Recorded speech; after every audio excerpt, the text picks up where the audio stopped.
Hey y'all, welcome back to Shibu Naturals. I haven't posted lately. I'm just showing y'all. I made some smoothies. I'm about to turn them into like popsicles. What I put in this smoothie is kale, ginger, dates, mangoes, strawberries, what else? Bananas, pineapples, all that good stuff.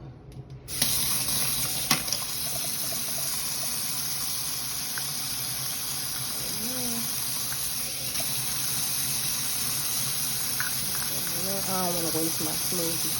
You know, I don't know how long I'm going to have it in the refrigerator. So the butter just to make it easy.